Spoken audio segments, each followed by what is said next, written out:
Je vous propose comme lecture pour aujourd'hui le psaume 46. Dieu est pour nous un abri et un appui, un secours toujours présent dans la détresse. C'est pourquoi nous sommes sans crainte quand la terre est bouleversée, quand les montagnes sont ébranlées au cœur des mers, que les flots de la mer mugissent, écument, se soulèvent jusqu'à faire trembler les montagnes.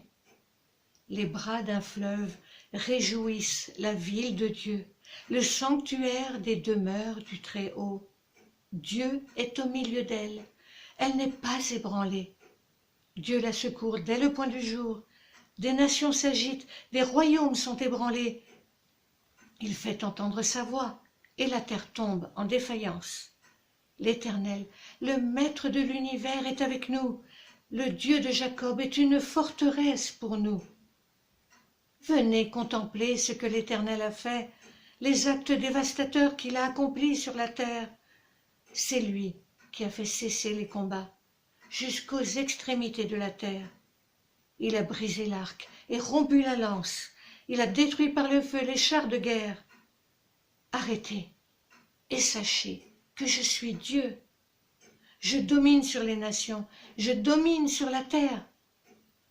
L'Éternel, le Maître de l'univers, est avec nous. Le Dieu de Jacob est pour nous une forteresse. Amen. Abri, appui, paix, 3 mots pour scander notre méditation sur ce psaume 46. Ne trouvez-vous pas que ce psaume est étonnant, frappant? Ne dirait-on pas qu'il a été écrit pour notre époque? On a presque l'impression, en fait, d'entendre les actualités de ces derniers mois avec la pandémie et les crises sociales et politiques qui secouent notre globe. Dans tous les pays du monde, la détresse est grande et prend de multiples formes. Et beaucoup de nos contemporains se retrouvent dans des situations extrêmement difficiles, dans de terribles difficultés pour assurer leur quotidien.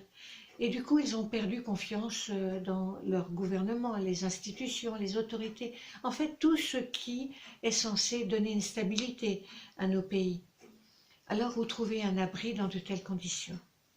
Le psalmiste répond à cette question en affirmant qu'au milieu de tous les bouleversements du monde, quels qu'ils soient, il y a un seul abri qui soit vraiment sûr, c'est celui que nous trouvons en Dieu. Et il déclare que si tout s'écroule autour de nous, Dieu, lui, est toujours là, fidèle, solide, ferme, telle une citadelle inexpugnable. Dieu est notre seul abri. Et puis, justement, parce que Dieu est notre seul abri, le seul abri où nous puissions nous réfugier quand tout va mal, Dieu est aussi notre appui. Alors, nous avons tous besoin de points d'appui dans la vie pour vivre, pour exister, pour avancer. Mais ils sont très difficiles à trouver souvent. Et surtout quand nous traversons des moments difficiles, on est là à essayer de trouver un point d'appui. Et le psalmiste en est conscient. Et sa prière commence justement par ces mots qui se veulent être un encouragement. Dieu est pour nous un abri et un appui et un secours toujours présent dans la détresse. Et puis le psalmiste procède de contraste en contraste. Le mot paix n'est pas explicitement formulé, mentionné dans ce psaume. Mais le psalmiste en parle à contrario en disant que le Seigneur brise les armes de guerre. Sous-entendu qu'il est le Dieu de paix. Face aux eaux déchaînées, le psalmiste met en exergue un fleuve, le fleuve de Dieu aux multiples ramifications. Un fleuve dont l'eau n'est pas menaçante et donneuse de mort, mais au contraire, rassurante et donneuse de vie. Un fleuve qui réjouit, dit-il. Et la mention de ce fleuve qui rappelle d'autres passages, on pense à la Genèse, on pense à Jérémie, beaucoup d'autres passages. La mention de ce fleuve est le symbole de l'apaisement que nous pouvons trouver en Dieu quand tout est bouleversé autour de nous, comme en ce moment de pandémie.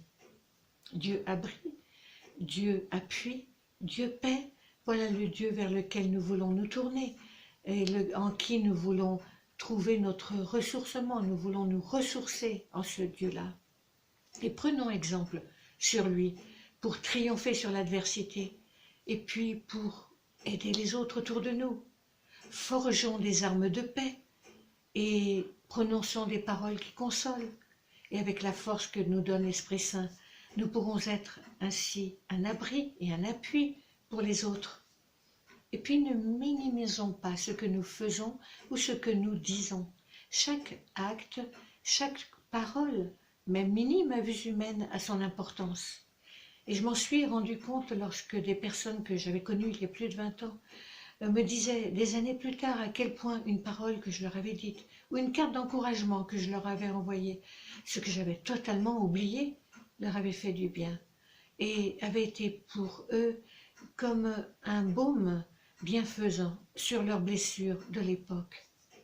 Alors que nous venons d'entrer dans une période de confinement, croyons que chaque acte posé pour aider autrui, chaque parole d'encouragement prodiguée envers celui ou celle qui est abattu, chaque prière faite, prononcée avec sincérité pour un être en souffrance, constitue en vérité des œuvres de paix au service du Seigneur, contribue à changer le monde autour de nous et participe à l'avancement du royaume de Dieu.